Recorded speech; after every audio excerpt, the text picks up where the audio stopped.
बिस्मिल्लाहिर्रहमानिर्रहीम। अस्सलाम वालेकुम। आज मैं आपके साथ शेयर करने जा रही हूँ अरवी के कतलियों की रेसिपी। इंतहाई मज़ेदार बनती है और इसको हम बहुत सिंपल तरीके से बनाएंगे और बेहद मज़ेदार बनेगी। इस रेसिपी को ज़रूर ट्राई कीजिए। वीडियो को एंड तक देखिए, पसंद आए तो लाइक और शेयर कीजिए। चलिए रेसिपी स्टार्ट करते हैं। यहाँ पे मैंने सबसे पहले 1 किलो के करीब अरवी ले ली हैं। अब इनको मैं अच्छे से छील लूँगी। छीलने के बाद मैंने इनको अच्छे से धो लिया है। अब मैं इनके कतलियाँ बना लूँगी। तो अब हम इन अरवियों को कतलियों के शेप में काट लेंगे। तो दरमियाने साइज़ के स्लाइस कर लेंगे। तो इस तरीके से आप तमाम अरवियाँ काट लीजिए। बहुत सिंपल तरीके से इस रेसिपी को हम तैयार करेंगे और इंतहाई मज़ेदार बनती है। इस रेसिपी से आप ज़रूर ट्राई कीजिए। तो तमाम अरवियाँ कट चुकी हैं।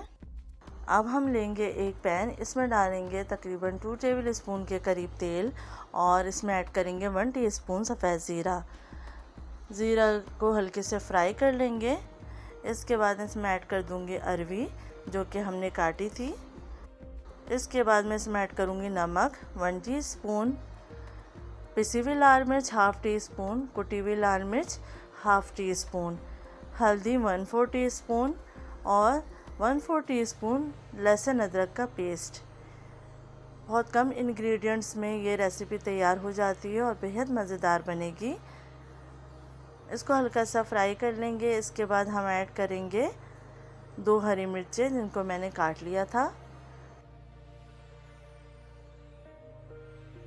अब हम इसमें ऐड करेंगे 1 कप के करीब पानी और इसको कवर करके पकाएंगे इतनी देर के लिए कि अरवियाँ अच्छे से गल जाएं।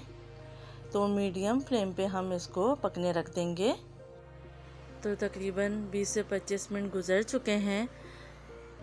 अब हम चेक भी कर लेंगे कि अरवियाँ गली हैं या नहीं।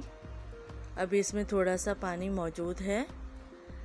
तो पहले हम नींबू ऐड कर देते हैं। तो तकरीबन 1 नींबू का रस मैं ऐड करूँगी। ये अरवियाँ जितनी खट्टी होती हैं उतनी ही मज़ेदार लगती हैं। तो आप लेमन जूस का इस्तेमाल ज़्यादा करें इसके अंदर। तो 1 नींबू का रस मैंने निचोड़ लिया है। अब इसको मिक्स कर लेंगे। तो अब हम चेक कर लेंगे कि अरवियाँ गली हैं या नहीं। तो तकरीबन अरवियाँ गल चुकी हैं, हल्की सी कसर रह गई है।